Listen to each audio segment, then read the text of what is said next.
kitalo nkuba kyeyo omulala afudde eyabadde atundira enseenene mu nnyonyi akiguddeko so nga ate omubiri gwa Patience Ariho eyafiira e Saudi gukomezeddwawo e Uganda. Kale ago n'agasingawo g'oba olindirira mu bujjuvu. Kansuubire nti muli bulungi ddala mikwano gyange yonna gye musinzira okubeera ng'ate mumpuliriza. Mu abatali bulungi mbasaasirako wabula ate mu abatuuse ku buwanguzi mbayozaayoza. Amannya ayinza Omumbejja Aisha Nasolwan. Of course ofunawo updates zonna amawulire agagenda mu maaso mu ggwanga lyattu Uganda ku celebrities baffe, amawulire agagenda mu maaso ku bankuba kyeyo wabula ng'ate ennaku ezimu tubeera wano nga tukubaganya ebirowoozo ku nsonga ez'enjawulo. Kale n'olwekyo bambi gwe yakaneeyungako essaawa eno yennyini bambi subscribing ateekako akadde tojja kwejjusa. Yes, butereevu amawulire siga ssanyu n'akamu n'akeddagala nga w'obiwulidde ate awo nga ntandika bambi nkuba kyeyo omulala bw'atyo yafudde era ng'ono bambi okusinziira ate ku abo abamumanyi kigambibwa mbu bateekwa okuba nga waliwo organize ezimu ate we batyo bambi ze baamuggyamu mu mubiri. Omukyala ono abamumanyiko bagamba mbu yabategezaako mbu waliwo vacation gye baali ate bagendako ne bakama be wabula mu kugenda yali ali bulungi so nga ate mu kudda bambi yawulira ng'obulamu kwegamba tebuli bulungi bw'atyo n'abategeeza nti alabika mulwadde ne bakanyamuwanga makerenda paka ate olunaku lumu kwegamba we yatabukira ddala embeera n'etabuka we batyo ne bakola ki ne bamutwala mu ddwaliro. Omuwala ono agamba nti mu kudda engulu baali bamukozeeko operation era nga bamusaze ku lubuto n'ababuuza kiki teri yagenda mu maaso nakubeera ng'ate akola ki amunnyonnyola mu bulambulukufu nga we byali era we batyo we baamusibula ne baddayo ewaka baamusaliza eya tiketi ne bamuwerako obukadde 3 era we batyo ne bamutegeeza nti wanaaba ateredde ajja kudda akole. Omwana we yaddayo e Uganda yabadde yakamalayo wiiki emu bw'atyo n'akola ki nafa era wetwogerera zembuyaga ate mukwano gwange ezikaza engoye. Tusaba omwoyo gw'omugenzi Katonda gumuze mirembe ate era bw'atyo bambi agulamuze kisa agumye emitima bako ab'enganda saakate n'ab'emikwano ffenna lyekkubo ekitwawula ate oli kusookayo munne wabula nga guno omuze abantu abagenda mu maaso n'okubeera ng'ate bagukola wekibanga ddala kituufu bamugyamu organize ekintu ekyo si kirungi. Ekintu kyonna kyonna ekibi kyokola ku nsi kuno manya nti naawe kiri kuddira kiyinza obutakuddira ekyo kyennyini exactly kyokoze naye kiri kuddira ekyefaananyirizaako weekityo oba ekibi n'okusinga ku ekyo ky'okoze. Bangi nnyo bakola ebintu mu nzikiza ne balowooza teri abalabye naye nkukakasa ffe abantu tuyinza obutakulaba naye ye Katonda akulaba ate era ku nsi kuno tekulibwa bbanja. So munange bye byate bigenda mu maaso eruuyi eyo so nga ate bambi omubiri gw'omugenzi Ariho Patience ono naye bambi yali nkuba kyeyo era nga yali ate awangalira mu ggwanga eyo erya Saudi Arabia. Omwana ono yavayo bambi nga yeekubira endulu ng'agamba bannange ndi mulwadde nsaba ku buyambi wabula n'oluvannyuma kye twaddamu okulaba ng'ate bambi atwaliddwa mu ddwaliro. Kye twaddamu okulaba after that ng'ono omwana bambi yafudde era ebifaananyi bye ne bitambuzibwa all over social media sako n'okubeera nga bambi ab'enganda basaba ku buyambi basobola okubeera ng'ate bambi omwana ono omubiri gwe guddizibwa e Uganda era nga wetwogerera olunaku olw'eggulo omubiri gw'omugenzi Ariho Patience bambi yali nkuba kyeyo munaffe bwe gutyo bambi gwaddiziddwa e Uganda era nga aziikiddwa olunaku olwaleero. Tusaba omwoyo gwe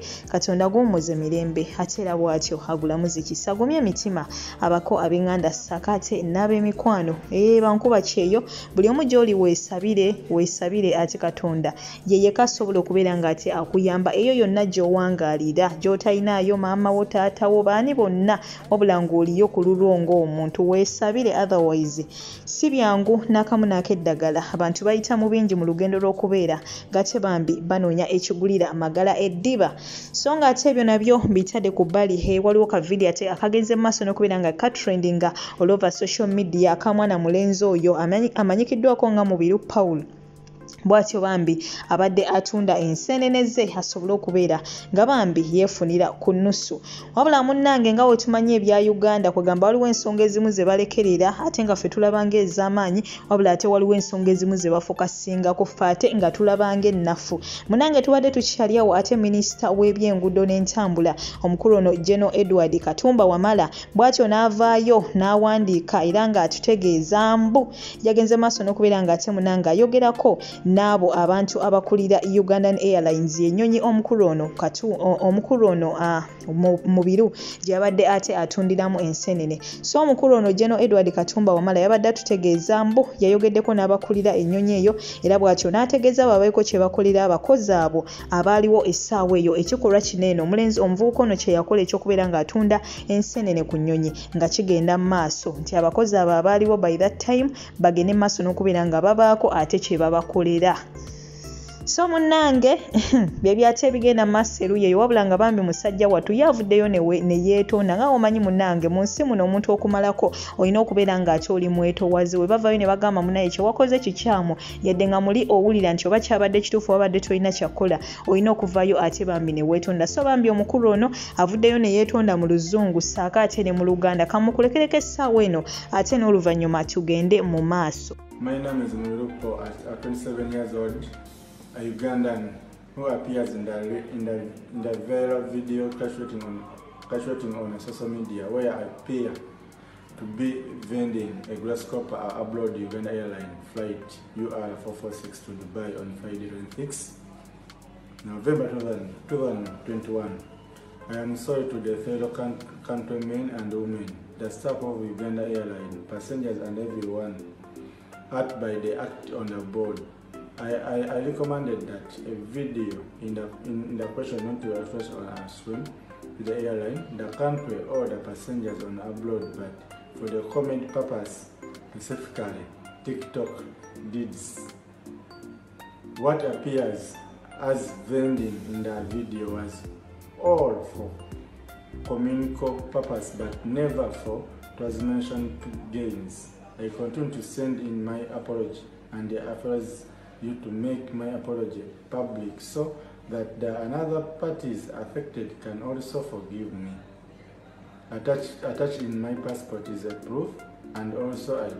recorded video of my apology. Yours, Mulupo. Kati yogera mu Luganda. Nsaba kwetonda buli omu kwekyanyiziza ne airline yonna kutundira ensenene ku nnyonyi. Nsaba kwetonda sirikiddamu. Bambi oyo omusajja wattu nga yeetonda era katusuubira nti munnange banaamusonyiwa kubanza ekyamazima siraba waawo nsuubi yabadde yeetundira nsenene ze bw'atyo nga bambi yeenoonyeza ssente. So katusuubire munnange abakulu bano banaakonsidalinga ate apology ye ne bagenda mu maaso n'okubeera nga bambi bamusonyiwa wabula ng'ate mukwano gwange nkusibula ngenda kuba kulekerako ka video kano ate k'omukyalo ono Ashakama tiktoka bw'atyo munnange kano ka video kakyamudde abantu bangi olw'ensonga nti yakakoze ng'asaba omukyalo ono Babi Itungo Babi Kyagulanyi mukyala w'omukulu oyo Robert Kyagulanyi Sentamu aka Bobi Wine bw'atyo ng'amusaba omulimu okubeera kaddaama ate w'ennyumba yaabwe eyo ey'emagere bw'atyo ng'amusaba amugamba bambi nze sirina buzibu bwonna era wompa omulimu munange tojja kwejjusa kankusiibule nkulekereko ka video kano ogende maaso n'okubeera ng'ate omwewulira kwabula nga musule bulungi kyengenda okusaba kiri kimu gwata na subscribing bambi subscribing ate kakakadde sobole okubeera nga tweyongera okubeera nga tetutambula nkusaba liking video eno woba ojagadde kusaba sharing woba ojagadde musule bulungi. Goodbye for now. Eyo mama Babi Kyagulanyi Itungo amina gange ninze Ashakama 18 official ngeranire kusaba mulimo gwabwa kadama mu maka gamanene emagere mama ndi disawa lino yizo okuba ngolina kadama wo ngero omwenda inaye mama wangenze wonandeta tolijja kwira mu kuyoya kadama wundi kubanga nze ni gwobona wano nsobola okufumba nsobola okulabirira abaana nze ndi byobwembo obutendusa abaana aba abato basuubi nze ndi byemizano gye nina okuzaana n'abaana abataabo mama wange yanze ku kyomuzano mama wange kitolijja lutumira mwana nze gwobona nkutira irala ebintu naze ebintu nfumbe emereri international n'eri loko n'eri domestic mama mbere ni kusaba ompo mulimo nze nzira buzibu n'eri nali ntoloike mu contract